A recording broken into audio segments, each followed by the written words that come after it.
విద్యార్థులకు పరీక్షలు పెట్టే ఉపాధ్యాయులే ఎగ్జామ్స్ రాస్తున్నారు. పాఠాలు చెప్పే పంతుల్లే విద్యార్థులుగా మారిపోయారు.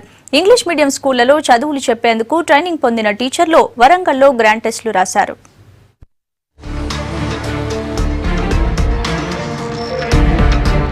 రాష్ట్రంలో పిల్లలకు ఇంగ్లీష్ విద్యా బోధన కోసం వరంగల్ జిల్లాను ప్రభుత్వం పైలట్ ప్రాజెక్ట్ గా ఎంపిక చేసింది. అందుకోసం జిల్లాలోని 476 స్కూళ్లను ఎంపిక చేసింది. వీటిల్లోని 1500 మంది ఉపాధ్యాయులకు 4 విడతలుగా ఇంగ్లీష్ మీడియంపై ట్రైనింగ్ ఇచ్చారు. వీళ్లల్లో ప్రాథమిక, ఉన్నత పాఠశాలల టీచర్లు కూడా ఉన్నారు. బడుల్లో చిన్నారులకు ఇంగ్లీష్ మీడియం ఎలా బోధించాలన్న దానిపై అవగాహన కల్పించారు.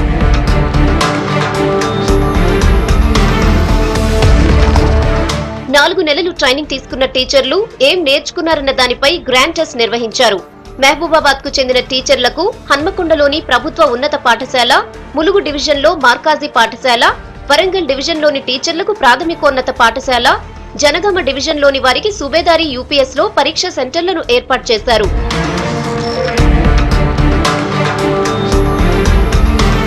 ఇంగ్లీష్ మీడియంలో చదువు చెప్పేందుకు ట్రైనింగ్ లో చాలా విషయాలు నేర్చుకున్నామని అన్నారు టీచర్లు.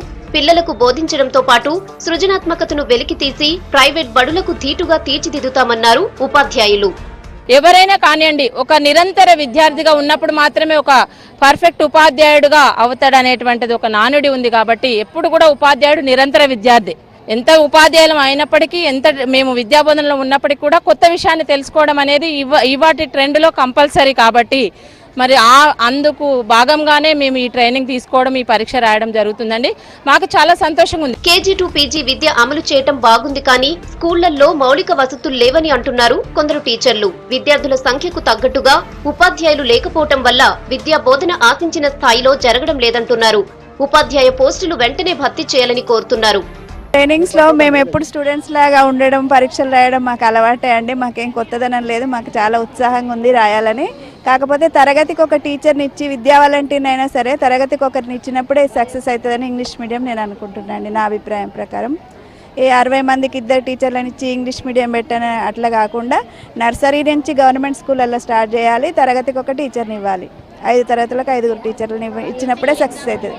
ప్రభుత్వము మాకు ప్రోత్సాహం ఇచ్చింది, ఉపాధ్యాయులను ప్రోత్సహించింది, శిక్షణ ఇచ్చింది. పేరెంట్స్ కన్విన్స్ అయినారు, మాకు పిల్లలను తోలినారు. కానీ ఆ ఎడ్స్కు తగ్గట్టుగా పెరిగినట్టుగా టీచర్ లేకపోతే అది ఇబ్బంది అవుతుంది. తక్షణం డిఎస్సి పెట్టరు, వాలంటీర్ల నియామకం కూడా లేట్ అవుతున్నది. తక్షణం ఎంఈఓలకు డిఓ గారు ఆదేశించి ఆ మండలాల్లో సర్ప్లస్ టీచర్లను నీడీ స్కూళ్ళకి సర్దుబాటు చేసి ఈ వారంలోనే బ్యాలెన్స్ చేస్తేనే వచ్చిన పిల్లగాడు ఇక్కడ ఉంటాడు, లేకుంటే వాడు మధ్యలో డ్రాప్ అయ్యే ప్రమాదం ఉన్నది. కాబట్టి ఈ యొక్క ఇంగ్లీష్ పరీక్షను ఆహ్వానిస్తా ఉన్నాం. శిక్షణతో పాటు పరీక్ష నిర్వహించిన సర్కారీ బడుల్లో ఫస్ట్ క్లాస్ నుంచే ఇంగ్లీష్ మీడియంను ప్రవేశపెట్టాలని కోరుతున్నారు టీచర్లు.